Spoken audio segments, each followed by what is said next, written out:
कानपुर में मानव कल्याण हेतु आयोजित होने जा रहा है श्रीमद् भागवत कथामृत भविष्य मालिका पुराण एवं विष्णु महायज्ञ का भव्य आयोजन। जगन्नाथ संस्कृति के विद्वान कथावाचक परम पूज्य पंडित डॉक्टर काशीनाथ मिश्र करेंगे कथा का वाचन और धर्म जागरण का संदेश देंगे।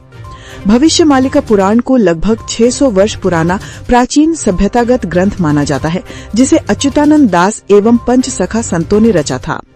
पंडित डॉक्टर काशीनाथ मिश्र इस ग्रंथ का 30 से अधिक भाषाओं में अनुवाद करने वाले प्रथम विद्वान बताए जाते हैं।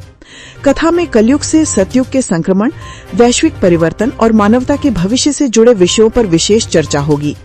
पंडित डॉक्टर काशीनाथ मिश्र के अनुसार वर्ष 2025 से 2032 तक का समय मानवता के लिए निर्णायक और परिवर्तनकारी रहेगा। कथा के दौरान वैश्विक तनाव, आर्थिक संकट, प्राकृतिक आपदाओं और सामाजिक असंतुलन जैसे विषयों पर भी मार्गदर्शन दिया जाएगा। आयोजन का मुख्य उद्देश्य धर्म जागरण, आध्यात्मिक चेतना और समाज को सकारात्मक दिशा प्रदान करना बताया गया है।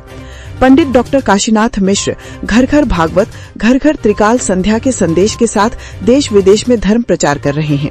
आयोजकों ने श्रद्धालुओं से बड़ी संख्या में पहुंचकर कथा, महायज्ञ और आध्यात्मिक अनुष्ठानों का लाभ लेने की अपील की है।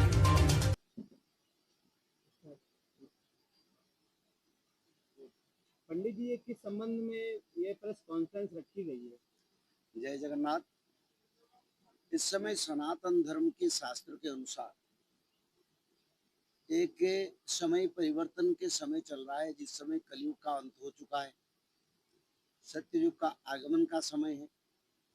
ये उत्तर प्रदेश के पावन धरती पर कानपुर में अभी भागवत कथा चल रहा है और इस भागवत कथा में मैं आया हूँ और हमारा लक्ष्य है जन जन तक ये जो जगन्नाथ संस्कृति, जगन्नाथ परंपरा, श्री जगन्नाथ के बड़ा कृपा भविष्य मालिका शास्त्र का मानव तक पहुँचे।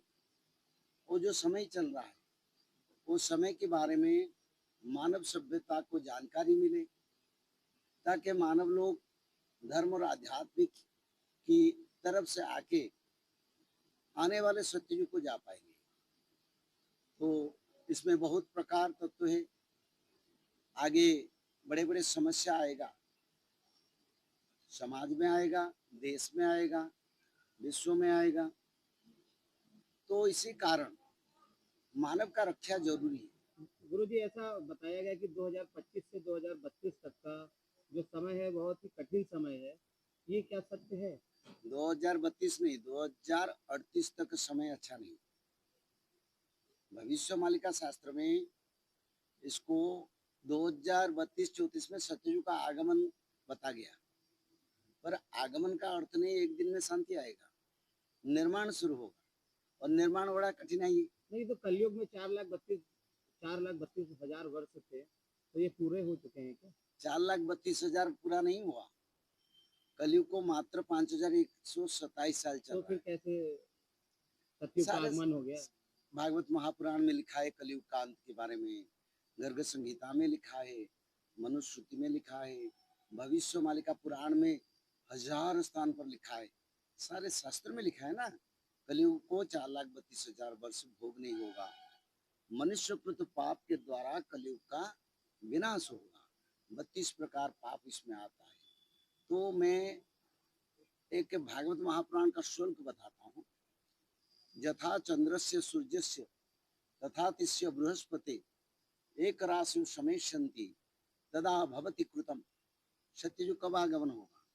जब पुष्या नक्षत्र पर रवि, चंद्र, बृहस्पति ग्रहों का अवस्थान होगा। एक एक क्षण में, एक समय में, उसी दिन सत्ययुग आगमन होगा। ऐसा युग, ऐसा ग्रह युग 1943 में पड़ गया, फिर 1938 में पड़ रहा है।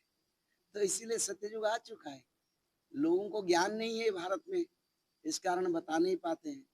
हाँ, जिसका पास ज्ञान है वो उसको पढ़ के समझते हैं। भारत पाकिस्तान युद्ध होने जा रहा है। भारत पाकिस्तान का बड़ा समर होगा, पर इस बार भारत पाकिस्तान के साथ अकेला नहीं होगा।